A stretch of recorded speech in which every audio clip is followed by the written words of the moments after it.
छत्रपति संभाजी महाराज का इतिहास, जीवनी, जीवन परिचय, निबंध, हिस्ट्री, कौन थे, पत्नी, मृत्यु, बलिदान दिन, किसने मारा। जयंती शिवाजी के पुत्र के रूप में विख्यात संभाजी महाराज का जीवन भी अपने पिता छत्रपति शिवाजी महाराज के समान ही देश और हिंद पित रहा।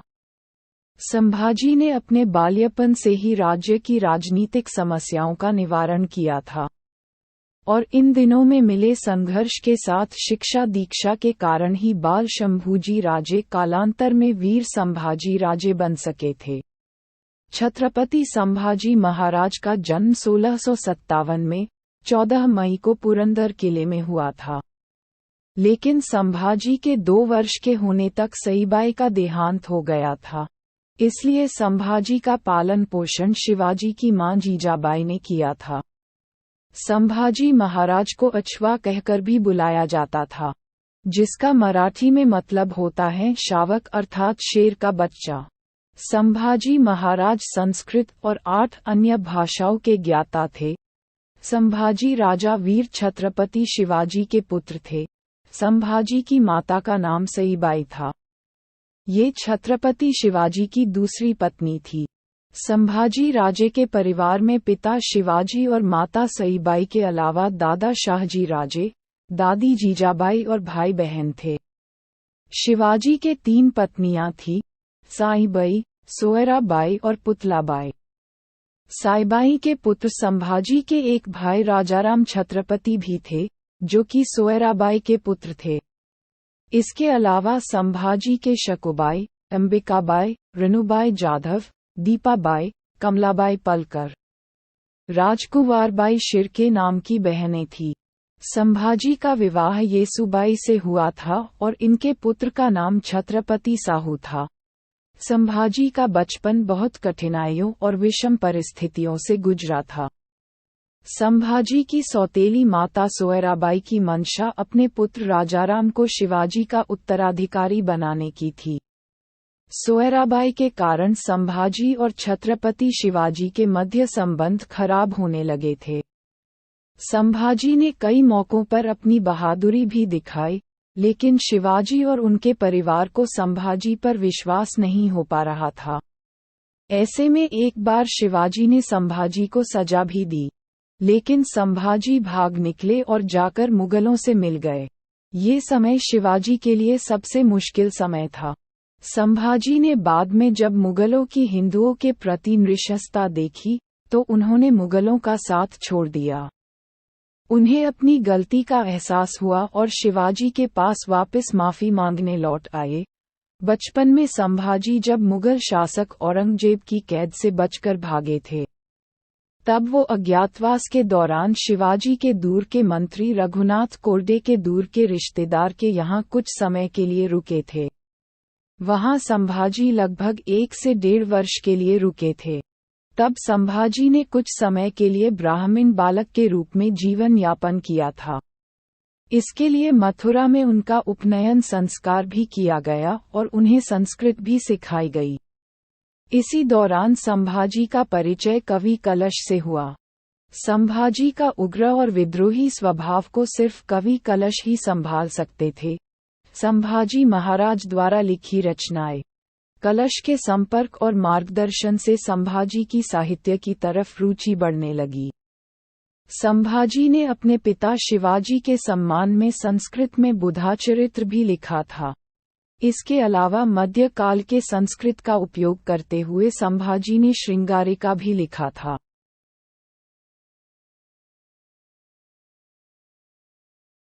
शासक के रूप में संभाजी 11 जून 1665 को पुरंदर की संधि में शिवाजी ने ये सहमति थी कि उनका पुत्र मुगल सेना को अपनी सेवाएं देगा, जिस कारण मात्र 8 साल के संभाजी ने अपने पिता के साथ बीजापुर सरकार के खिलाफ औरंगजेब का साथ दिया था।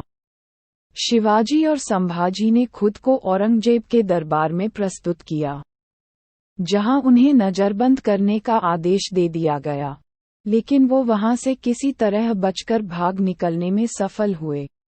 30 जुलाई 1680 को संभाजी और उनके अन्य सहयोगियों को सत्ता सौंपी गई। संभाजी को अपने पिता केशयोगियों पर भरोसा नहीं था, इसलिए उन्होंने कवि कलश को अपना सलाहकार नियुक्त किया, जो कि हिंदी और संस्कृत के विद्वान थे और गैर मराठी होने के कारण भी उन्हें मराठा अधिकारियों ने पसंद नहीं किया। इस तरह संभाजी के खिलाफ माहौल बनता चला गया और उनके शासन काल में कोई बड़ी उपलब्धि भी हासिल नहीं की जा सकी। संभाजी महाराज की उपलब्धियां। संभाजी महाराज ने अपने छोटे से जीवन काल में हिंदू समाज के हित में बहुत बड़ी बड़ी उपलब्धियां हासिल की थी, जिसके प्रत्येक हिंदू आभारी हैं। उन्होंने औरंगजेब की 8 लाख की सेना का सामना किया और कई युद्धों में मुगलों को पराजित भी किया। औरंगजेब जब महाराष्ट्र में युद्धों में व्यस्त था, तब उत्तर भारत में हिंदू शासकों को अपना राज्य पुनः प्राप्त करने और शांति स्थापित करने के लिए काफी समय मिल गया। इस कारण ही वीर मराठाओं के लिए सिर्फ दक्षिण ही नहीं, बल्कि पूरे राष्ट्र के हिंदू उनके ऋणी हैं, क्योंकि उस समय यदि संभाजी औरंगजेब के सामने समर्पण कर लेते या कोई संधि कर लेते, तो औरंगजेब अगले 2-3 वर्षों में उत्तर भारत के राज्यों को वापस हासिल कर लेता और वहां की आम प्रजा और राजाओं की समस्या बढ़ जाती है। ये संभाजी के सबसे बड़ी उपलब्धियों में गिना जा सकता है। हालांकि सिर्फ संभाजी ही नहीं, अन्य राजाओं के कारण भी औरंगजेब दक्षिण में 27 सालों तक विभिन्न लड़ाइयों में उलझा रहा, जिसके कारण उत्तर में बुंदेलखंड, पंजाब और राजस्थान में हिंदू राज्यों में हिंदुत्व को सुरक्षित रखा जा सका। संभाजी ने कई वर्षों तक मुगलों को महाराष्ट्र में उलझाए रखा। देश के पश्चिमी घाट पर मराठा सैनिक और मुगल कोई भी पीछे हटने को तैयार नहीं था। संभाजी वास्तव में सिर्फ बाहरी आक्रामकों से ही नहीं, बल्कि अपने राज्य के भीतर भी अपने दुश्मनों से घिरे हुए थे। इन दोनों मोर्चों पर मिलने वाली छोटी छोटी सफलताओं के कारण ही संभाजी प्रजा के एक बड़े वर्ग के दिलों में अपनी जगह बना पा रहे थे। वो समय कुछ ऐसा था कि लगातार कई समय तक पहाड़ और धरती वीर मराठों और मुगलों के खून से सनी रहती थी। फिर एक समय ऐसा आया जब सभी मराठा पहाड़ी से नीचे आ गए और इस तरह से मुगलों और मराठों के सेनापति अपनी सेनाओं के साथ आमने सामने हो गए। लेकिन ये किसी मैदान में आमने सामने होने जैसी स्थिति नहीं थी। इसमें मराठाओं का स्थान पहाड़ के निचले हिस्से से लेकर चोटी तक था, जबकि पहाड़ों के पास के मैदानों में मुगल सैनिकों ने अपना डेरा जमा रखा था। ऐसे में लगभग 7 वर्षों तक आघात और प्रतिघात का क्रम चला, जिसमें मुगलों द्वारा गढ़ को जीतना और मराठाओं द्वारा वापस हासिल करना लगातार कठिन हो रहा था। हालत ये थे कि उत्तर भारत में कुछ राज्य सोचने लगे थे कि औरंगजेब कभी लौटकर दिल्ली नहीं आएगा और अंततः हिंदुत्व के साथ जंग में हार जाएगा। इस बीच संभाजी ने 1682 में औरंगजेब के पुत्र अकबर को शरण देने की पेशकश भी की, जिसे राजपूत राजाओं ने बचा लिया। Thank you for watching. और भी जानकारी के लिए चैनल को सब्सक्राइब करें और लाइक करें।